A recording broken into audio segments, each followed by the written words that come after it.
Okay, imagine this. It's like 2 in the morning. The house is dead silent. You're finally drifting off. You're all warm and cozy in bed. And then you hear it. Oh, no. Just a faint scratching sound. It's coming from inside the wall, right behind your head. Or maybe, that little pitter-patter of tiny feet in the attic. It stops. You hold your breath, just listening, hoping it was nothing.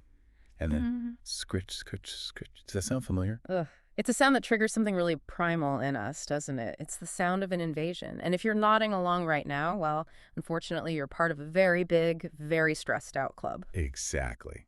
And that is what we are digging into today. Welcome back to the Deep Talk. I'm Mark Buzz. And I'm Anna Bugs. Today we are tackling a topic that, it literally makes people's skin crawl. We're talking about the winter rodent invasion in California. Hooray. But we're not just, talking about setting a trap and hoping for the best. We're looking at this as a full-on battle, a battle against biology and physics that's happening right inside your walls. It really is. We're going to be unpacking why this happens, the fascinating and honestly pretty terrifying science behind how they even get in, and most importantly, how to stop them. And our guys for this. We're basing today's deep dive on some really great insights from an article by Ian Chi. Now, he's the president and CEO of Simple Pest Management, and the article is called Why Rodents Are Invading California Homes This Winter. So we're going straight to an expert source on this one. And hey, before we get into all the creepy crawly details, if this is the kind of content you enjoy, please do us a huge favor and follow and like us right now. It really helps us out. It really does. Okay, should we do this? Let's do it. So I want to start with just the scale of this problem, because I think people feel, kind of embarrassed about it. They think it means their house is dirty or something. Yeah, there's a stigma. Totally. But the numbers tell a completely different story. Our research shows that nearly 3 in 10 American homes have rodents. Wow. That's almost a third. Almost a third. And get this, more than half of those infestations start in the winter. See, that stat right there, it removes the stigma a bit, doesn't it? It's not about how clean your house is. It's about opportunity. Okay, but here's where I get stuck. This is what we're calling the California paradox. We're talking about places like San Diego, Sacramento, Riverside. Right. These are not, the frozen tundra. I get it if you're in Minnesota and it's 20 below. Yeah. Of course, mice want to come inside. Sure, to survive. But in California, it's mild. It's 55 degrees. Why are they invading now with such intensity? That is the million-dollar question. Right. And it's a huge misconception that you need these, Arctic temperatures to drive pests indoors. You have to look at it from the rodents' point of view. Okay. What's so fascinating is that even a moderate temperature drop, the kind we see here in California, is a massive biological signal for them. So they're just really sensitive to a little chill. It's less about them feeling cold and more about calories. Mice and rats have incredibly high metabolisms. They burn through energy so fast. So when the temperature outside drops, even just into the 50s, their bodies have to work that much harder just to stay warm. That means they need more food at the exact same moment that nature stops providing it. Right, because everything outside stops growing in the winter. Exactly. And Ian Chi points this out so well in the source material. Think about what the outdoors looks like in winter. Plants die back, seeds are gone, water sources might dry up. Suddenly, the outdoors is a place of scarcity. It's a calorie deficit. And then they look over at our house. And they see a calorie surplus. It's what we call the perfect storm of winter. First, you have that outdoor scarcity. Second, you have what Ian calls the holiday effect. The holiday effect. Is that like when I gained 5 pounds eating cookies in December? Sort of. But for the house itself, think about November and December. We have parties, we're baking more, our pantries are stocked, we have more people coming and going, which means more crumbs getting dropped in places we don't even see. So we're basically putting out a giant welcome mat made of delicious smells and snacks. We absolutely are. And third, our homes are just warmer and more active. Rodents are what you call commensal creatures. It basically means to share the table. Okay. They've evolved to live alongside us, so they're drawn to that warmth and the smell of food. They're not just looking for a heater, they're looking for what we call the triangle of life: food, water, and a safe place to breed. Your house offers all three in abundance right when the outside world offers none. Okay, that makes so much sense. We've got the motive down, they're desperate, they're hungry, and our houses are a 5-star resort. Pretty much. So let's talk about the method, the how, because this is where the physics part just blows my mind. I look at my house, it feels solid, The doors are closed. I don't see any giant holes. How are they getting in? This is where we get into the physics, and you're right, this is the part that usually shocks people. It just challenges your entire perception of what a solid object is. Okay. So take a guess. How small of a hole do you think a mouse needs to squeeze into your house? Ugh. I don't know. I've seen a mouse. They look kind of chubby. Maybe the size of a golf ball. Much smaller. Even smaller. A mouse can squeeze through an opening the size of a dime. A dime. Get out of here. That's nothing. That's just a crack. It's basically the width of a pencil. And for a rat, which we think of as this big, bulky thing, they only need a gap the size of a quarter. How is that even possible? Do they not have bones? They do, but their whole body is designed for infiltration. It really comes down to two things: their skull and their rib cage. Okay. The skull is the only limiting factor. If their little skull can fit through a hole, the rest of their body is so flexible, their rib cages can actually collapse. They can just flatten themselves out and slide right through. That is a deeply terrifying mental image. And it gets worse. They use their whiskers as sensors. If the whiskers can fit through a gap without bending too much, they know their head will fit. So that tiny crack around a pipe, or the worn-out weather stripping under your door, to you, it's invisible. To a mouse, it's a wide-open front door with a neon welcome sign. So basically, any tiny gap around the dryer vents, a loose spot on the door jamb where the AC line goes in, that's a superhighway for them. Precisely. And this is what brings us to the urgency of the whole situation. You know, you might see one mouse and think, it's just one, I'll deal with it later. But biology is working against you on a very, very fast clock. This is the scary math portion of the deep dive, isn't it? It is. We have to talk about reproduction. Once they're inside your house, they breed year-round because you've removed all the environmental pressure. It's warm, there's food. It's the perfect nursery. It is. A single female mouse can produce up to 60 offspring in 1 year. 60 from one mouse. 60. And those babies reach sexual maturity in about 6 weeks. So, let's play that out. A pair of mice get in January. By mid-February, they've had a litter of 6 or 8. By March, that original pair is breeding again, and their first litter is getting ready to breed themselves. So it's exponential growth.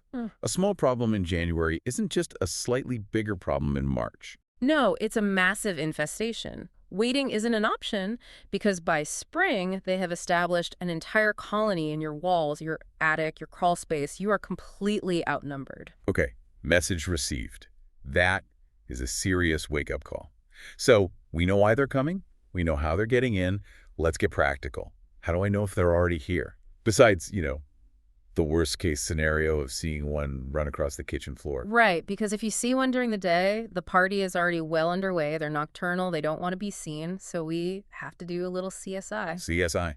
California's Deanery Investigation. I like it. Exactly. We need to look for the clues they leave behind. So put on our detective hats. What's clue number 1? The most obvious and most common sign is droppings. And you really need to know what you're looking at because the droppings tell you exactly who you're fighting. Okay, give us the breakdown. Mouse versus rat.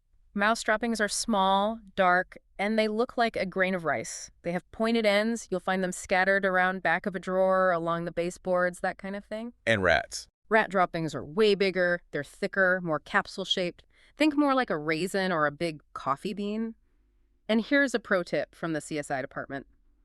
Look at the age of the droppings. How on earth do you tell the age of poop? If it's dark and kind of moist, it's fresh. That means you have active activity right now. If it's gray and crumbly, it's old. But if you see both, you've got an ongoing multi-generational problem. That is gross, but also incredibly useful. What's next on the evidence list? Sign number 2, gnaw marks. This goes back to their biology. Rodents have incisors, their front teeth, that never stop growing. Like a beaver's teeth. Exactly like a beaver. So they have to chew on things constantly to file them down. If they didn't, their teeth would just keep growing, curve around, and literally puncture their own jaw or brain. Wow. So it's a survival thing. They chew on everything. Food packages, wood, plastic. Electrical wires. Yes, and we will definitely get to why that's so dangerous. But for now, when you're inspecting, look for little scratchy teeth marks on the corners of doors, on baseboards, even on plastic storage bins. Okay, droppings, gnaw marks. What about the stuff we hear? That's scratching we talked about. Yes, sounds are a huge clue. Scratching, squeaking, a kind of scuttling sound, especially at night. And then there's sign number 4, nesting materials. Okay. If you see a little pile of shredded paper or fabric or insulation that's been pulled out and tucked into a corner behind the dryer or in the back of a cabinet, that's a nest.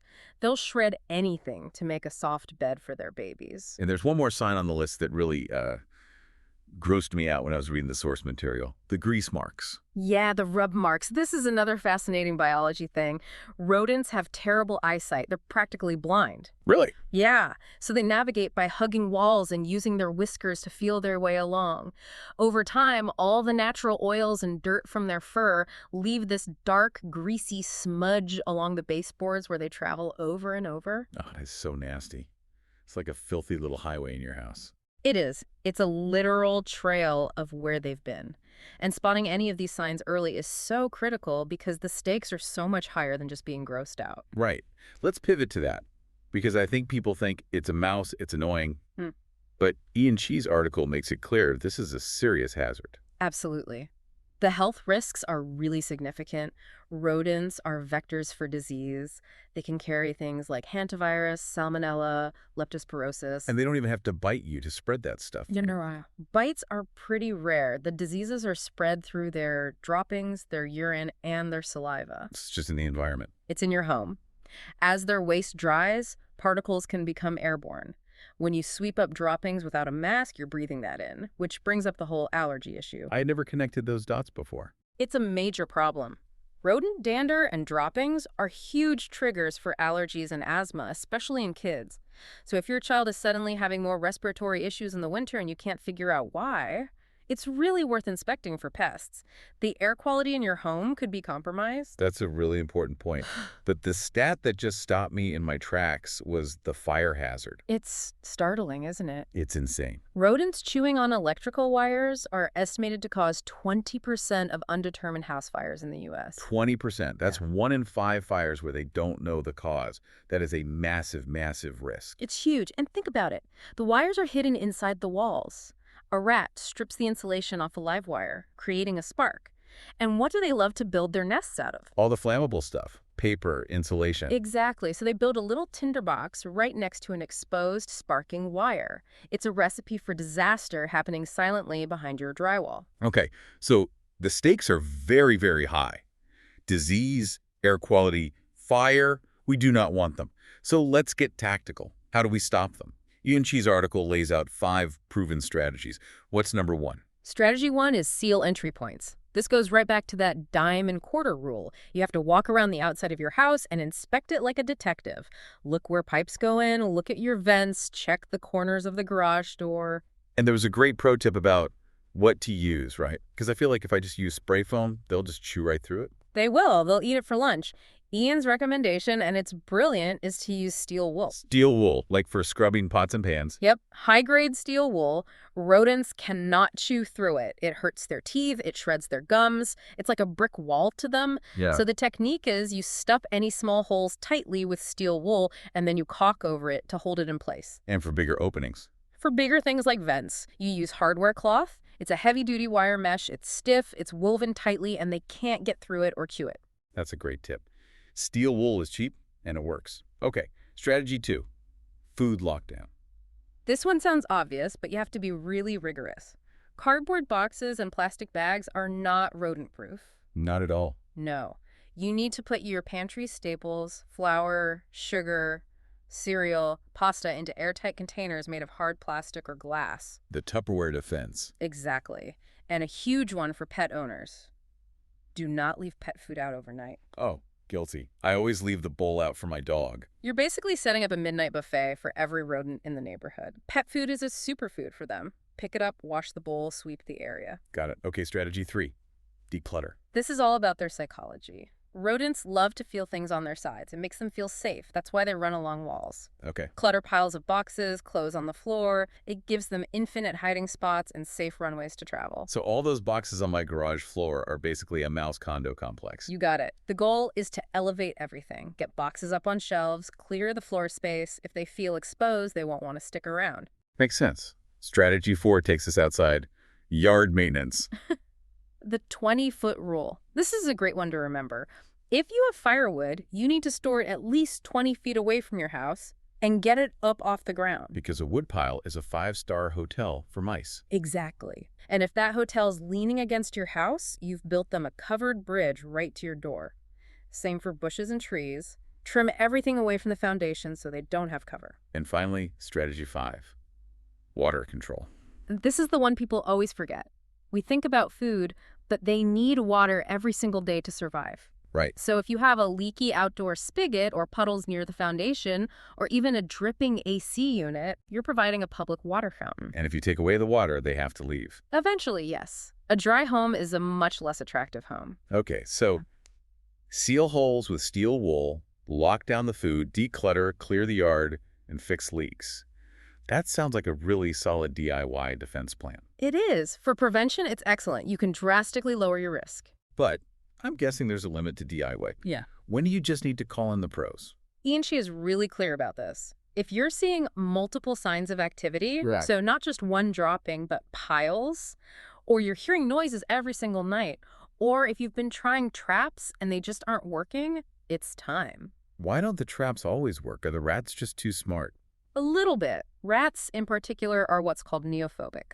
They have a deep instinctual fear of new things in their environment. So if you just throw a new trap down on their runway, they'll avoid it for days. They're suspicious. Plus, DIY trapping usually just catches one or two. It doesn't solve the root cause. Right, you're not stopping them from getting in. Exactly. A professional service like Simple Pest Management takes a much more complete approach. Their philosophy seems really different from the old-school spray-and-pray exterminator. Oh, so? Well, based on Ian's description, it's a 4-step process. First is a super thorough inspection. They don't just look for droppings. They find the nests and, crucially, the entry points. They figure out how and why it's happening. Solving the actual crime, not just catching one suspect. Exactly. Second is strategic trapping. They use effective methods, but they know where to put them based on that rodent psychology. Third, and this is the most important part, is exclusion. Which means sealing up the house. Yes. They do the actual repair work, the steel wool, the hardware cloth, sealing the vents so that pests can't come back. You have to close the door for good. And the 4th step. Ongoing monitoring. They make sure the problem is actually solved. It's not a one-and-done visit. It's a process to make sure your home is secure. And they're a local company, right? This isn't some huge national chain. That's right. They serve San Diego, Sacramento, Riverside, and Placer counties. Ian really emphasizes that they are a small, local business, licensed, bonded, insured, and they have a pest-free guarantee. I like that note about their values, too, focusing on family well-being. It feels less like hiring a corporation and more, getting help from a neighbor who really knows their stuff. Absolutely. And with something like this, trust is everything. You're letting someone into your home to protect your family.